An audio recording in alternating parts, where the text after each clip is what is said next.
It's Monday, August 26. This is the news on PBCJ. I'm Simone Absalom Gale. Jamaicans should hear this week whether or not COVID-19 safety restrictions will be tightened. The COVID-19 subcommittee of Cabinet met on the weekend to discuss the uptick in cases of the virus. The meeting is aimed at, among other things, determining whether there may be need to tighten some of the prevention measures prior to their expiration on August 10. Prime Minister Andrew Holness says the country will be notified via press conference on Tuesday, July 27. He was speaking in Parliament.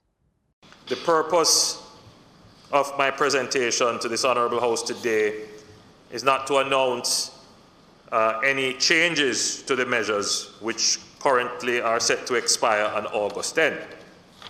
However, based on the early warning signs that we are seeing, the COVID subcommittee of Cabinet will be meeting this weekend to review the situation to consider whether there may be need to tighten some of the measures in advance of August 10. The Ministry of Health says the reproductive rate is now 1.2, coming from a rate of below 1 for 16 weeks. Hanover and Westmoreland have been seeing a greater level of spread on a per capita basis, 2 to 3 times that of the metropolitan area of Kingston and St. Andrew. Prime Minister Andrew Holness says behavioral change is the strongest public health tool in combating the COVID-19 virus. Since we have recrafted the protocols, we have seen an uptick in the numbers. Now, I want you to note carefully what I said earlier.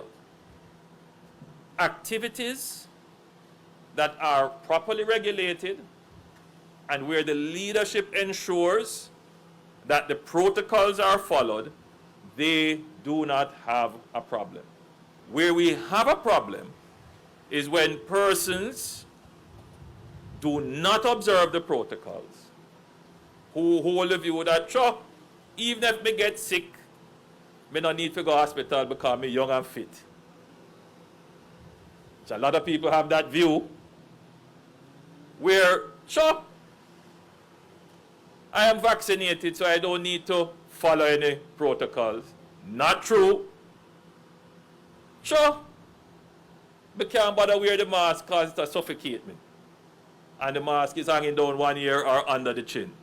If you were to reason with such a person and explain to them how the virus is transmitted and how the infection prevention protocols work, they may change their behavior. He says if the country wants to avoid a tightening of COVID-19 measures, then all must play their part by adhering to the protocols and taking the vaccine. So a large part of the problem is down to ignorance. That some people simply don't understand. I've said this before publicly. I was visiting in my constituency and one of my staff saw a youngster with his mask below his neck, his chin. And she just volunteered and pulled the mask up.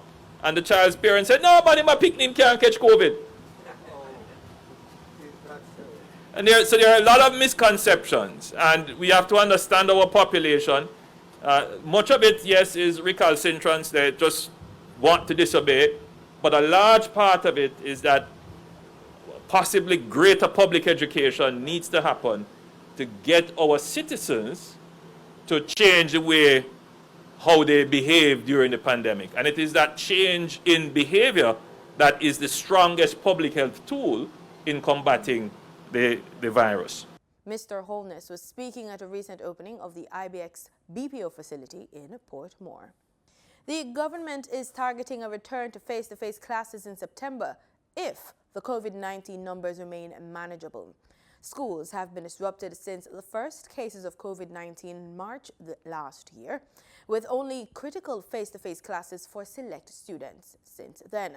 Many countries have been trying to get back some semblance of normalcy, reducing curfews, reopening restaurants, and preparing school plans for student population.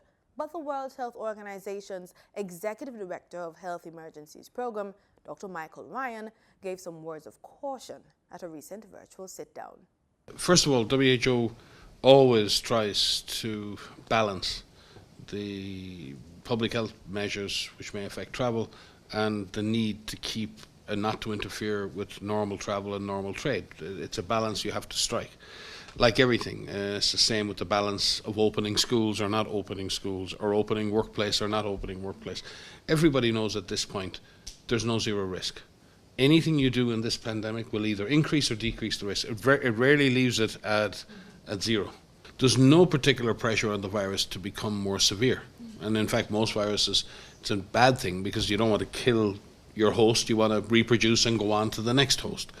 So there is real evolutionary pressure we're seeing towards developing more transmissible variants. But as Maria said, the longer that process continues, the greater the chance that just randomly the virus will also develop a more virulent or more severe form. So in other words, going along with that evolution, if another variant were to emerge that was more transmissible and just happened to have at the same time changes that made it more virulent or more severe, we'd be in real trouble. Jamaica's positivity rate has increased in the last few weeks. If a third wave of infections were to hit the island, this could disrupt plans. Education Minister Favour Williams says her team is prepared for that. A committee is working on conducting a merger of the Consumer Affairs Commission and Fair Trading Commission. One of the first order of business is moving the two entities to one location at 17 to 19 Connolly Avenue. These and other updates were shared during a recent virtual press conference.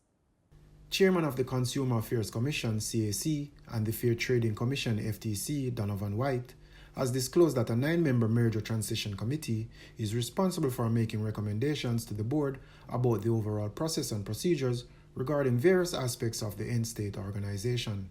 Work has already begun and should be completed by the last quarter of this year to enable the teams to coexist in a single location, which obviously will help and hasten the process of merging the two entities. Cabinet had decided back in 2018 that the CAC and the FTC should be merged to create a single public body. While the merger is ongoing, both entities continue to provide service according to their mandate. Executive Director of the FTC, David Miller, explains that work has been done in the telecom service sector in their enactment of fair usage policy. It was an engaged process over a period of time to encourage them to provide greater information. And greater information falls under the Fair Competition Act, which the Fair Trading Commission enforces under a section that's called misleading representation, to give full material information about products and services being offered. And we made several recommendations to the telecoms providers which were accepted and done to educate consumers regarding the meaning and applicability of the fair usage policy by ensuring that it was prominently disclosed in their advertisements. And advertisements come through the social media right now, which is booming, text messages, and through their website. He says negotiations also saw certain adjustments to customer service training, among other things. The telecoms providers made certain adjustments to their behavior. They added more data allocation to the unlimited plan data offerings. They revised their communication points, for example, the My Digital app and the Flow app, the social media touch points, their website, the use of text messages to consumers, which are used to trigger certain limits as they go along. For their part, the CAC's boss, Dulcie Allen, says her team continues to protect consumers by providing information and advocacy. We engage in market research. We provide complaint resolution services. And we also run a very vibrant consumer education program. Well, it was very vibrant prior to COVID. It's a little bit on the downside now since COVID, because we all have to adhere to the protocols in terms of public gathering, because a lot of our work would normally be face-to-face with consumers and having discussions, interactions, and so on. The CAC is mandated to protect consumers by informing and educating them about their rights and responsibilities, while the Fair Trading Commission is tasked to improve the production or distribution of goods so that consumers are allowed a fair share of the resulting benefit. Melvin Pennant, PBCJ News. The community of banks in Clarendon is slated to benefit from the government's $650 million rural development program. Plans are in place for a major drainage upgrade and an electrification exercise for households, among other things. Minister of State in the Ministry of Local Government and Rural Development, Homer Davis, told a press briefing that the aim is to make banks attractive, not only for the people who reside there, but for persons who want to come in. Former Executive Director and Chairman of the Jamaica Cultural Development Commission, JCDC, Hugh Nash, has died. Mr. Nash died in hospital on a Saturday morning at the age of 90. Minister of Culture, Gender, Entertainment and Sport, Olivia Grange, officially announced his death on Sunday. In a statement, Minister Grange says she is, quote, deeply saddened by the passing of the man who was nicknamed Mr. Festival for his work in positioning the festival movement and cultural development at the center of national development, end quote. She furthers that Jamaica has lost another great son of the soil, cultural icon and a tradition bearer, management and leadership expert on establishing and brandishing government agencies, a true Jamaican patriot. We now go to the latest market updates from Gabriel Thompson in this business report.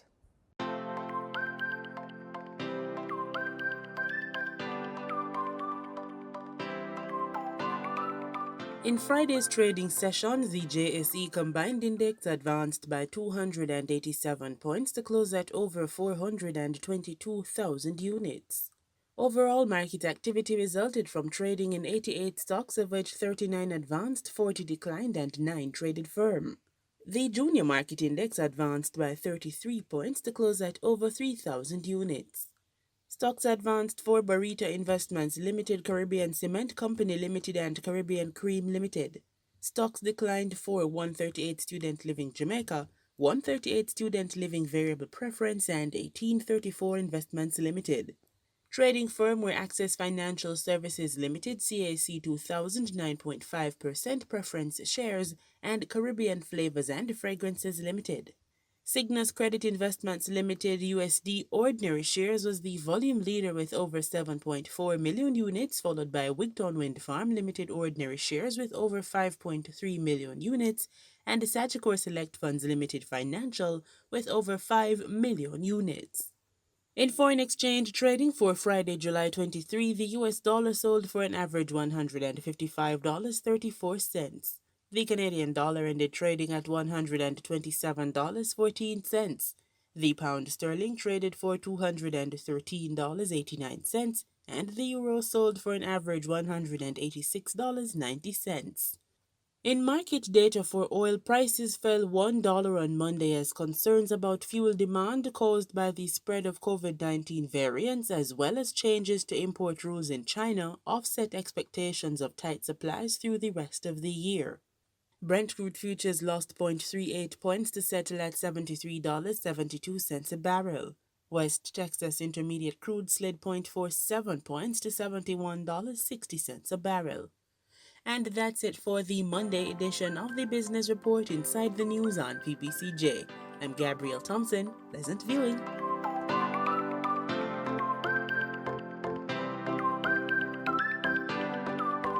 Time now for regional news.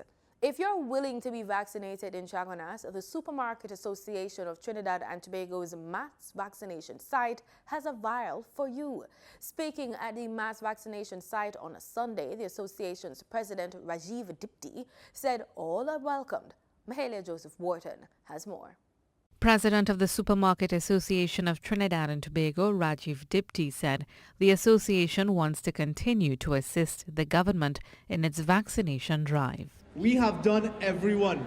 We have been able to show vaccine equity. We vaccinated the deaf, the dumb, and the blind just earlier this week. We show compassion for everyone who wants to get a vaccine. Once you want a vaccine, you can access it through the Supermarket Association of Trinidad and Tobago. We've made it available to all of you. He said it's SATT's way of showing its gratitude to citizens who frequent their establishments. This site would have contributed close to 50,000 vaccinations by the time it closes. And when it does close, And I again thanking the management and staff of Centerpoint Mall. When it does close, there will be a conversation of consolidation because there are opportunities nationwide to get your vaccine. Minister of Health Terence Dial Singh paid a courtesy call to the site. He just had one simple message for the public.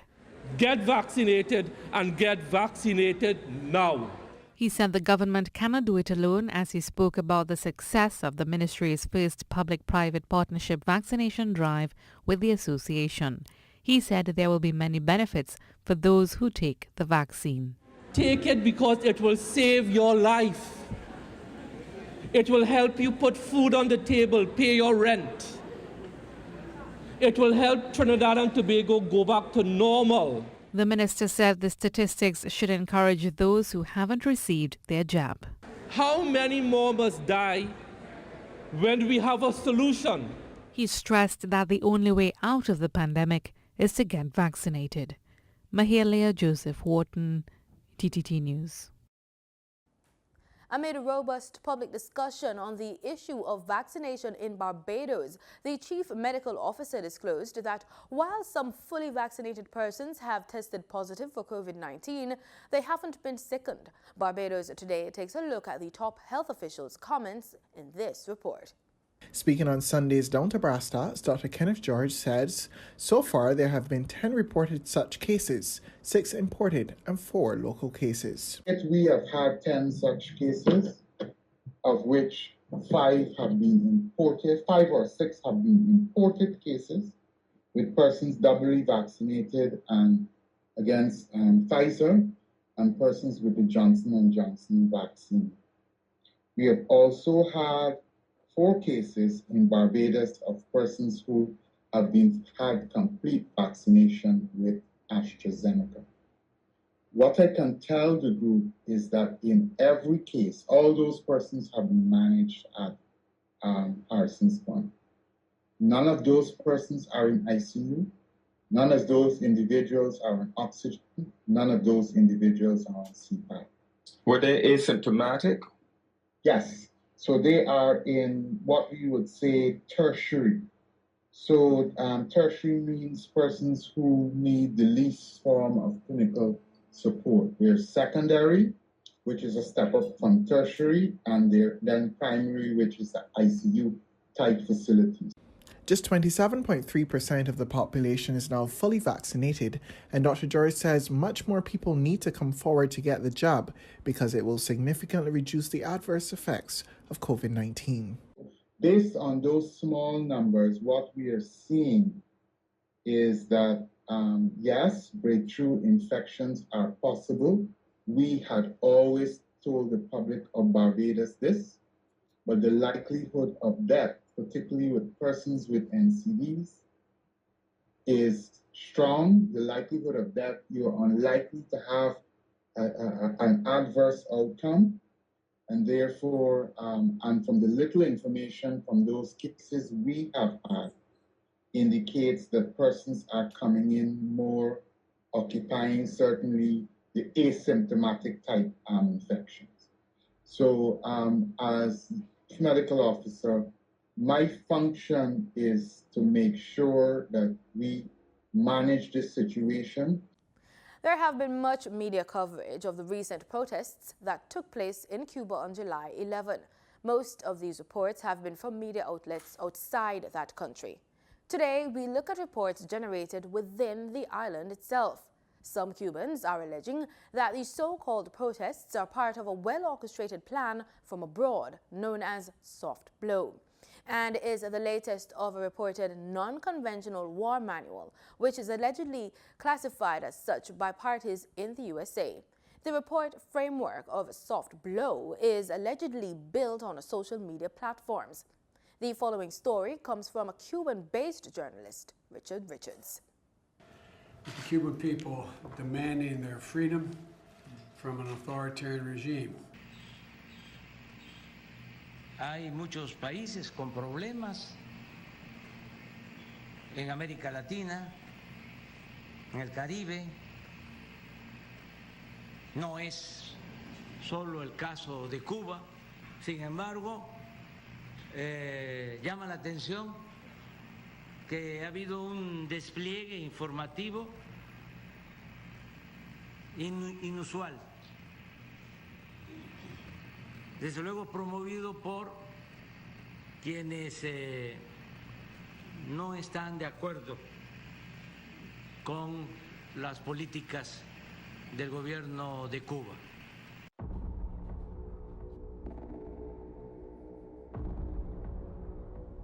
El uso de la etiqueta SOS Cuba, millones de tweets en un breve periodo de tiempo, medios con interrupción de programaciones habituales para hablar de una crisis en la nación caribeña y la inmediata reacción de organismos internacionales, el gobierno de Estados Unidos y la Unión Europea, marcarían la pauta para identificar una estrategia política ya aplicada en otros países del mundo. Su hijo estaba herido de bala y no sabemos si falleció o si se continúa con vida.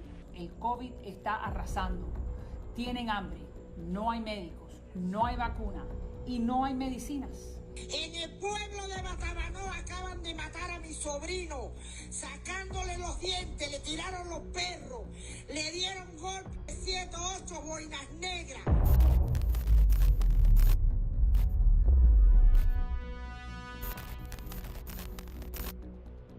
El 10 de julio del 2021 se usó por primera vez la etiqueta SOS Cuba, y no precisamente en territorio cubano, sino que la raíz fue localizada en España. Luego, fue amplificada con retweets automatizados desde diferentes países del mundo. Esta acción de redes sociales derivó en la exacerbación de las emociones de un grupo de cubanos que salieron a protestar el domingo 11 de julio por unas horas. Tras las protestas, se activaría una amplia red de propaganda que iba desde tweets de influencers hasta la difusión masiva de noticias falsas. Una investigación realizada por el analista español Julián Macías Tobar revela una operación de redes sociales contra Cuba que, a pesar que se cumple casi una semana del piquete contra el gobierno cubano, hay resistencia a abandonar esta estrategia a nivel internacional. Lo llamativo de esto es que es como un llamado en redes sociales cuando hay más de 100.000 tweets, es que y no es algo que esté pasando mediáticamente hacia algo que sea noticiable, como es artificial normalmente. Más en una isla como Cuba, así que no tiene como mucho tráfico de redes, etcétera. Y claro, la estrategia sí tiene como varios elementos. Este es uno, y lo llamativo es eso, es que usan como el principio de transposición, es decir, más o menos los relatos pueden ser que nos estamos muriendo, el colapso del sistema sanitario, y luego también nos estamos muriendo de hambre, las dos cosas. A pesar que Cuba presentó un leve aumento de casos de coronavirus en algunos puntos del país, estaba lejos de ser uno de los más afectados del mundo. Al contrario, se destaca como el primer país de Latinoamérica en desarrollar 5 vacunas contra la COVID-19 y uno de los pioneros en el envío de brigadas médicas a diferentes naciones del mundo. Hubo otro elemento en la segunda fase cuando miles de cuentas automatizadas mencionaban a artistas para que participaban un poco al grito de nos estamos muriendo, el hambre, todo esto. Y ahí participaron muchos artistas, la verdad. Y yo creo que es la concatenación porque todo está orquestado. En esta segunda fase, después de que se sumasen, es decir, hubo un montón de diarios digitales, de medios de comunicación relacionados sobre todo con la derecha, donde decía, decenas de artistas se suman a la petición de un corredor humanitario. Entonces, claro, dice, bueno, lo del corredor humanitario no sé, es decir, bueno, sí, una parte de la disidencia, o hablan de corredor humanitario, incluso de intervención militar, todo esto, pero no era el llamado con el que se empezó la campaña. El pedido de una intervención de Estados Unidos a la isla se realizó desde cientos de miles de cuentas falsas creadas en fechas recientes al 10 de julio y que tenían pocos o ningún seguidor.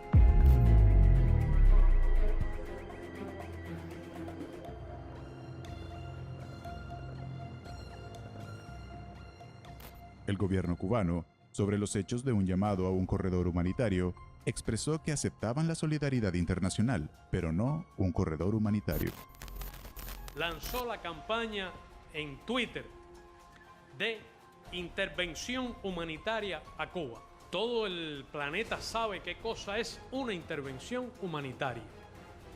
Quienes piden hoy una intervención humanitaria en Cuba deben estar advertidos de que no solo violan las leyes de los países desde donde realizan esos actos, sino que violan las nuestras. Y aunque para la noche del domingo 11 de julio las protestas se disiparon y Cuba volvió a una relativa calma, a nivel internacional, la campaña de noticias falsas que hablaba de heridos y desaparecidos se intensificó. Pero aquí viene en esta tercera fase de las manifestaciones donde se inunda todo de imágenes manipuladas, vídeos manipulados. Pusieron el vídeo que más se vio fue el de la celebración de Argentina en el obelisco de Buenos Aires.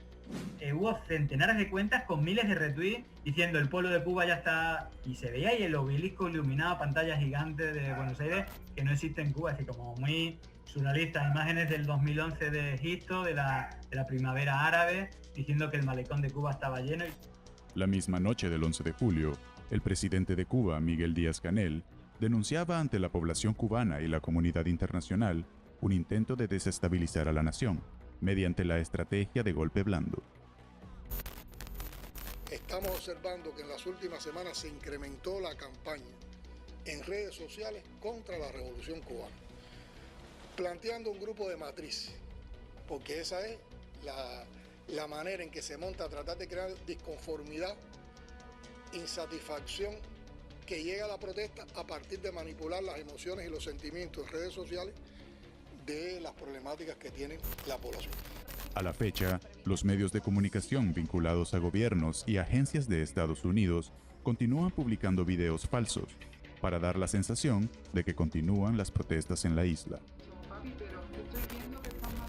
o vinculando las principales dificultades del pueblo cubano a una mala administración gubernamental, cuando la principal causa es el bloqueo de Estados Unidos por décadas. Está queriendo dar a este asunto. La verdad es que si se quisiera ayudar a Cuba, lo primero que se debería hacer es suspender el bloqueo a Cuba, como lo están solicitando la mayoría de los países del mundo. Eso sería un gesto verdaderamente humanitario. Ningún país del mundo debe ser cercado, bloqueado. Eso es lo más contrario que puede haber a los derechos humanos. ¡Ahí, ahí, ahí, ahí! ¡Policía, venga! ¡Zaragoza! ¡Ahí veo, policía, venga! ¡Oye, policía! In a rare show of public defiance, thousands of Cubans flooded the streets yesterday, demanding an end to a decades-long dictatorship. Recognizing the magical art of social and communication medias in twisting news, thousands of Cubans like these, supporting the revolution, have suddenly found out that they are protesters, thanks to the medias made in the USA. For the PBCJ, Richards, Canal Caribe. Recognizing the magical art of social and communication medias in twisting news, thousands of Cubans like these, supporting the revolution, have suddenly found out that they are protesters, thanks to the medias made in the USA. For the PBCJ, Richards, Canal Caribe. In sports, we kick off with football. Jamaica's Reggae Boys crashed 1-0 to the United States in their CONCACAF Gold Cup quarterfinal match at AT&T Stadium on Sunday night. USA's Matthew Harper sealed the deal in the 83rd minute. Sunday night's elimination will be seen as a massive underachievement for Jamaica, who have made the semifinals of the previous 3 editions of the biennial tournament.